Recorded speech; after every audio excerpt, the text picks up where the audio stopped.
নমস্কার বন্ধুরা, ভট্টসা study centre চ্যানেলে তোমাদের স্বাগতম। WBSSC ক্লার্ক গ্রুপ ডির জন্য ফর্ম ফিল আপ শুরু হয়েছে।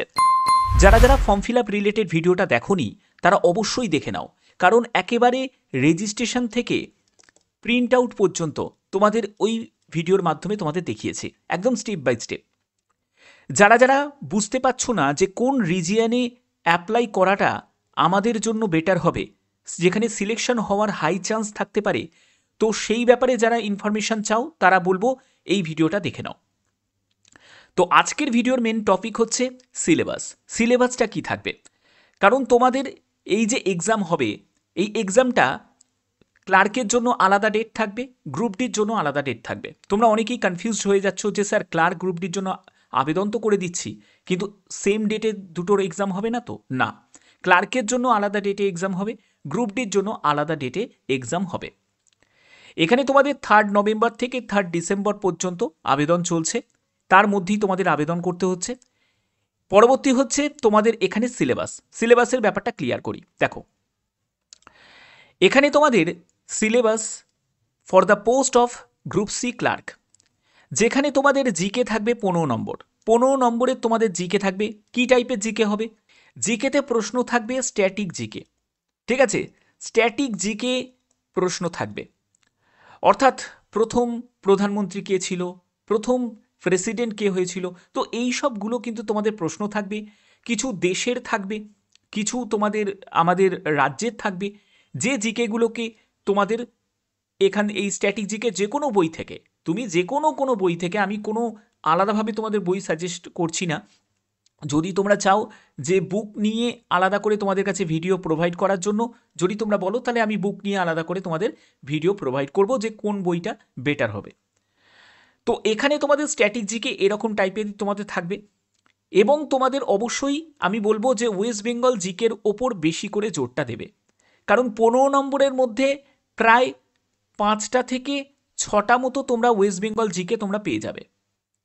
ওকে, এরপরে চলে আসছি কারেন্ট অ্যাফেয়ার্স। কারেন্ট অ্যাফেয়ার্স থাকবে 15 নম্বর থাকবে, যেখানে তোমাদের অবশ্যই 6 মাসের যদি তুমি কারেন্ট অ্যাফেয়ার্স কভার করতে পারো, 6 মান্থ, এর বেশির দরকারই নেই, এর বেশি দরকারই নেই। 6 মান্থের কারেন্ট অ্যাফেয়ার্স হচ্ছে এনাফ।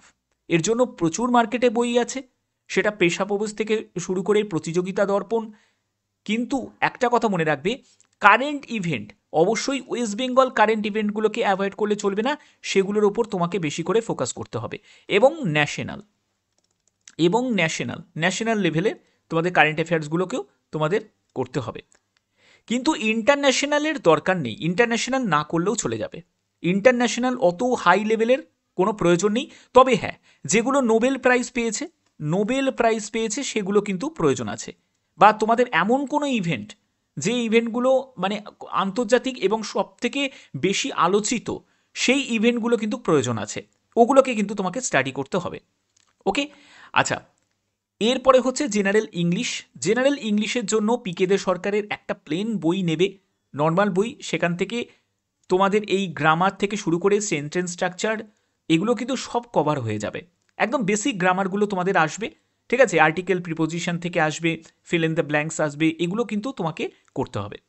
অ্যারিথমেটিকের জন্য আমি তোমাদের আগেই বলেছি, বেশি ডেপথে যাওয়ার প্রয়োজন নেই, প্রশ্ন সহজই আসবে। এই সহজ প্রশ্নের মধ্যেই কিন্তু অনেকে ভুলভ্রান্তি করবে।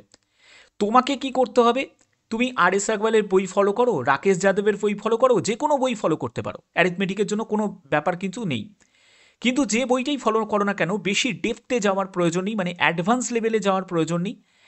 তোমাদের দেখবে 1 থেকে 20 পর্যন্ত যে ম্যাথগুলো থাকে, 1 থেকে 20 পর্যন্ত যে ম্যাথগুলো থাকে, সেগুলো কিন্তু সিম্পল টাইপের ম্যাথ থাকে। তোমাদের সেই ম্যাথগুলোকে বেশি করে স্টাডি করতে হবে। যখনই শেষ হয়ে যাবে, আবার তোমরা নতুন ম্যাথ করার সাথে সাথে সেই পুরনো ম্যাথগুলোকে আবার তোমরা কি করবে? প্র্যাকটিস করে যাবে। যত প্র্যাকটিস করবে, তাহলেই কিন্তু তোমাদের ভালো পারফর্ম করতে পারবে। হয়ে গেল। তো এটা হলো তোমাদের ক্লার্কের ক্ষেত্রে বললাম। এবার যদি তুমি গ্রুপ ডির ক্ষেত্রে দেখো, আমি গ্রুপ ডির ক্ষেত্রে একটা জায়গা দেখাচ্ছি। দেখো, তোমাদের জিকে, কারেন্ট অ্যাফেয়ার্স, ইংলিশ আর অ্যারিথমেটিক, এটা হলো ক্লার্কের জন্য। তোমাদের গ্রুপ ডির ক্ষেত্রে কি? জিকে থাকবে, তারপরে কারেন্ট অ্যাফেয়ার্স থাকবে এবং অ্যারিথমেটিক থাকবে। এবার তোমাদের এই সিলেবাসের ক্ষেত্রে মানে গ্রুপ ডি সিলেবাসের ক্ষেত্রে যদি তুমি আগের দেখো, আগেরটার সঙ্গে এবারের সিলেবাসে কিন্তু পরিবর্তন তোমরা দেখতে পাবে। কারণ আগের যখন তোমাদের গ্রুপ ডি 2000 সালে যখন হয়েছিল, 2016 সালে যখন হয়েছিল, তখন কিন্তু গ্রুপ ডির ক্ষেত্রে 45 নম্বরের গ্রুপ ডি পরীক্ষা হয়েছিল। তার জন্য মার্কসের যে বিভাজনটা সেটা আলাদা ছিল।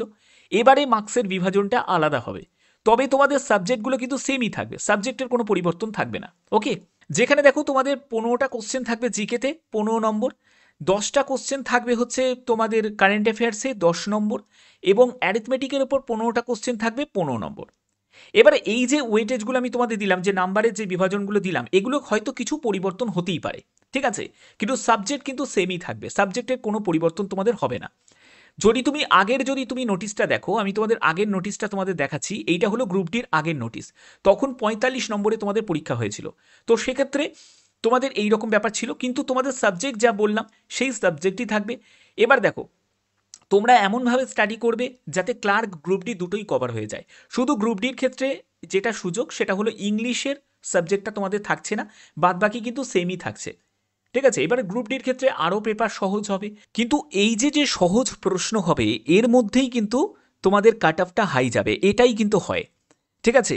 প্রশ্ন নিয়ে তোমরা অনেকে ভাববে যে প্রশ্ন কি খুব জটিল হবে, না একদমই নয়, প্রশ্ন জটিল হবে না, কিন্তু তার মধ্যেই তোমাদের কনফিউশন ক্রিয়েট হবে এবং তোমরা সহজ প্রশ্নকেই করে আসতে পারবে না, এটাই কিন্তু হয়। এর জন্যই বলছি ভালো করে অনুশীলন করো, ভালো করে নিজেকে তৈরি করো, দেখবে এই জায়গাটা কিন্তু কোনো সমস্যা কিন্তু তোমাদের তৈরি হবে না। এবার যদি তোমাদের দেখাই যে তোমাদের যে রিটিন এক্সাম হবে, ওএমআর বেস রিটিন এক্সাম হবে, সেটা 60 মার্কস হয়ে গেল। এটা ক্লার্কের জন্য বলছি, আমি ক্লার্কের জন্য প্রথমে বলছি। তারপরে তোমাদের একাডেমিক কোয়ালিফিকেশান এবং সিমিলার এক্সপিরিয়েন্স, যেটা টোটাল থাকছে 15 নম্বর। দেখো এই 15 নম্বরের মধ্যে একাডেমিক স্কোরটা কিন্তু তোমার হাতে। তুমি যদি মাধ্যমিকে ফার্স্ট ডিভিশনে পাশ করে থাকো তাহলে তুমি 10-এ 10ই পেয়ে যাবে। মাধ্যমিকে তুমি যদি সেকেন্ড ডিভিশনে পাশ করে থাকো তাহলে তুমি পাবে হচ্ছে 10-এ 8 পাবে। মাধ্যমিকে তুমি যদি থার্ড ডিভিশনে পাশ করে থাকো তাহলে তুমি 10-এ 6 পাবে।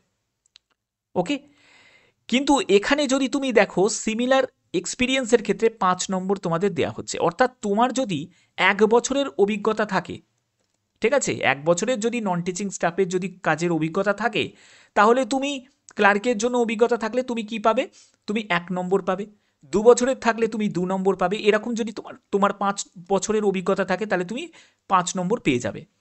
অর্থাৎ এটা যারা ফ্রেশার ক্যান্ডিডেট তাদের হাতে এই জায়গাটা কিন্তু নেই, এটা ধরেই রাখতে হবে। তোমার হাতে রিটিন এক্সাম আছে, ভালো প্রস্তুতি নাও। তোমার হাতে একাডেমিক স্কোর আছে, অর্থাৎ তুমি যদি ভালো যদি মাধ্যমিকের নাম্বার যদি তোমার থাকে তাহলে তুমি 10-এ 10ই পেয়ে গেলে। যদি সেকেন্ড ডিভিশনে পাশ করে থাকো তাহলে 10-এ 8 পেলে, আর থার্ড ডিভিশনে পাশ করলে তুমি 10-এ 6 পেলে।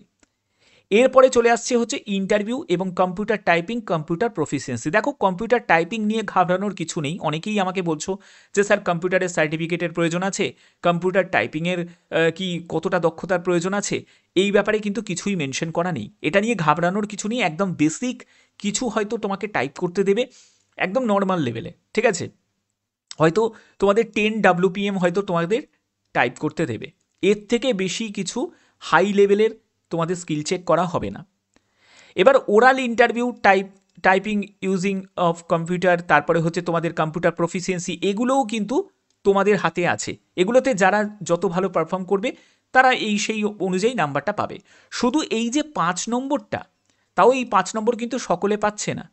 5 নম্বর সকলে পাচ্ছে না। 5 নম্বর কারা পাবে? যাদের 5 বছরের অভিজ্ঞতা আছে তারা পাবে, এবং এরকমও তো আছে যারা 1 বছর কি 2 বছরের অভিজ্ঞতা আছে। এবার তার মধ্যে দেখো যারা টেন্টেড ক্যান্ডিডেট মানে অযোগ্য প্রার্থী তাদেরকে সরিয়ে দেওয়া হলো, সেখানে 3512 জন আগেই এই জায়গা থেকে মানে এই কম্পিটিশন থেকে তারা এলিমিনেট হয়ে গেল। ব্যাপারটা হচ্ছে এটাই। আচ্ছা, গ্রুপ ডির ক্ষেত্রে একটা ডিফিকাল্ট কি হয়ে গেল সেটা হলো যে সিমিলার এক্সপিরিয়েন্সের ক্ষেত্রে দেখতে পাচ্ছ 5 নম্বর তাদের জন্য অলরেডি আগেই দিয়ে দেওয়া হলো। এবার হচ্ছে রিটিন এক্সাম, এই রিটিন এক্সাম হবে হচ্ছে তোমাদের 40 নম্বরে। বললাম আগে 2016 সালে হয়েছিল 45 নম্বরে, তখন তো আর এক্সপিরিয়েন্সদের জন্য 5 নম্বর আলাদাভাবে দেওয়া হয়নি। তো এবারে তোমাদের 40 নম্বরের হচ্ছে রিটিন এক্সাম, এবং তোমাদের ওরাল যে ইন্টারভিউ হবে সেটা হলো 5 নম্বরের হবে। অর্থাৎ এই 45 নম্বরটা কিন্তু তোমার হাতে। এই 45 নম্বরে তুমি যত ভালো স্কোর করতে পারবে ততই তোমাদের সুযোগ থাকবে। তার জন্য চেষ্টা করবে যে রিটিনে খুব ভালো নাম্বার তোলা, রিটিনে কত নাম্বার তুললে তোমাদের ভালো সুযোগ হবে সেটা নিয়ে যদি আলাদাভাবে তোমরা ভিডিও চাও তাহলে অবশ্যই তোমরা কমেন্টে জানিও যে স্যার কেমন আমাদের একটা স্কোর রাখলে আমাদের সিলেকশন হতে পারে ক্লার্ক গ্রুপ ডির জন্য, ক্লার্ক আর গ্রুপ ডির জন্য কেমন স্কোর রাখলে আমাদের সিলেকশন হতে পারে সেটা নিয়ে যদি তোমরা আলাদাভাবে ভিডিও চাও তাহলে অবশ্যই তোমরা যদি কমেন্ট করো, যদি তোমরা ইন্টারেস্টেড থাকো তাহলে অবশ্যই তোমরা কমেন্ট করে জানাবে। ব্যাপারটা বোঝা গেল? তো এই হচ্ছে তোমাদের সম্পূর্ণ ডিটেলস তোমাদের বললাম। এবার তোমরা যদি চাও যে কোন কোন বইগুলো পড়লে আমাদের জন্য বেস্ট হবে তাহলে তোমরা সেটা বলতে পারো, সেটা তোমরা কমেন্টে জানাতে পারো। তাহলে আমি বই রিলেটেড তোমাদের আলাদা কোন বই ফলো করলে বেটার হবে, ঠিক আছে, তাহলে আমি সেটার জন্য তোমাদের একটা সাজেস্ট করে দেবো। তো আশা করছি এই ভিডিওর মাধ্যমে যে আপডেটটা ছিল সেই আপডেটটাই তোমাদের কাছে প্রোভাইড করলাম। ভিডিওটা যদি ভালো লাগে অতি অবশ্যই বলবো ভিডিওটাতে একটি লাইক করবে, চ্যানেলটিকে সাবস্ক্রাইব করে বেল আইকনটাকে অল করে রাখবে।